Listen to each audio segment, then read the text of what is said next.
नमस्कार दोस्तों, मेरा YouTube channel DR medical official में आपका स्वागत है।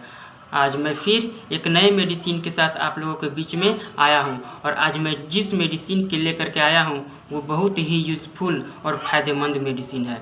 अगर आप इस मेडिसिन के बारे में जानना चाहते हैं तो आप इस वीडियो पर बने रहें। और आज मैं जिस मेडिसिन के लेकर के आया हूँ वो है डेक्स्ट्रोमेथाफर्न। इस मेडिसिन का प्रयोग प्रायः हम लोग खांसी के उपयोग में करते हैं। आपको अगर खांसी है और भी किसी प्रकार का सिरप खांसी का ले रहे हैं और वो ठीक नहीं हो रहा है तो आप एक बार इस मेडिसिन को ट्राई कर सकते हैं। इस मेडिसिन का कार्य क्षेत्र बहुत अधिक है जिससे श्वसन रेट भी अच्छा रखता है और खांसी में भी बहुत अधिक और बहुत जल्दी आराम पहुंचाता है। तो अगर हो सके तो आप खांसी में इस मेडिसिन का अच्छा तरीक़ा से यूज कर सकते हैं। ये जो मेडिसिन है यह टैबलेट और सिरप दो रूप में आपको मार्केट में उपलब्ध होता है। आप किसी को भी खरीद कर इस मेडिसिन को यूज करा सकते हैं। अगर इस मेडिसिन के हम लोग डोज के बारे में बात करें तो आप इसे इस प्रकार दे सकते हैं। जैसे एक वयस्क व्यक्ति है और उसे नॉर्मल सा खांसी है तो इस मेडिसिन को देना है तो आप 10 mg उसे दिन में 2 बार दे सकते हैं। 10 mg सुबह और 10 mg शाम उसे दे सकते हैं।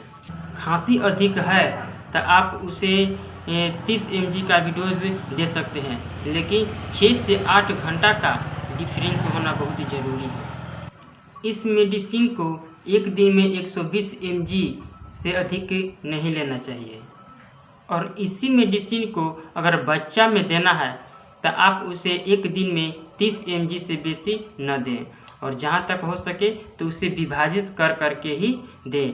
5 mg सुबह 5 mg शाम या ऐसे करके 10 mg सुबह 10 mg शाम या इसे 3 टाइम कर दें तो ये अच्छा रहेगा।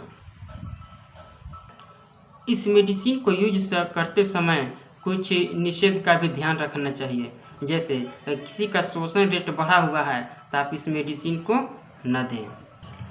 इस मेडिसिन को लेते समय कुछ विशेष सावधानियां की भी ज़रूरत पड़ती है। जैसे गर्भावस्था, अगर आप गर्भावस्था भी हैं तो इस मेडिसिन को न लें। और शिशु में और किडनी या लीवर से संबंधित किसी प्रकार के डिजीज़ में इस मेडिसिन को सावधानी के साथ दें। अगर ज़्यादा ज़रूरत है तभी दें, अन्यथा न दें। इस मेडिसिन को लेने के बाद आपके शरीर के ऊपर कुछ दुष्प्रभाव दिख सकते हैं, जैसे चक्कर आना आदि आपको दुष्प्रभाव देखने को मिल सकता है।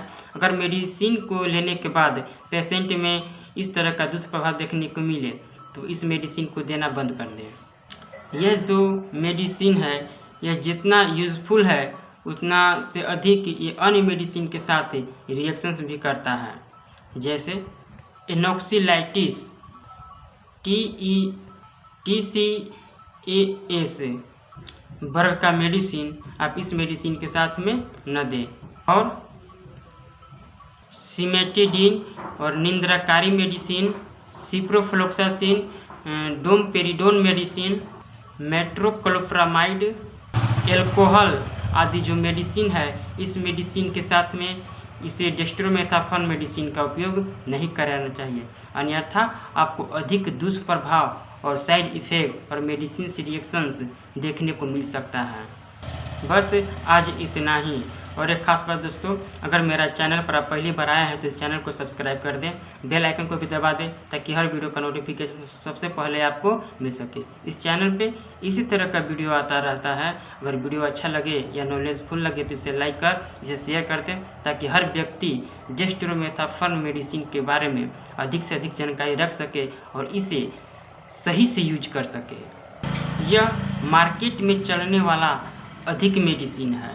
इस मेडिसिन के बारे में हर व्यक्ति को जानकारी होना चाहिए। साल भर में 2 से 3 बार हर व्यक्ति को थोड़ा खांसी हो ही जाता है तो उसे मेडिसिन लेना बहुत अनिवार्य हो जाता है।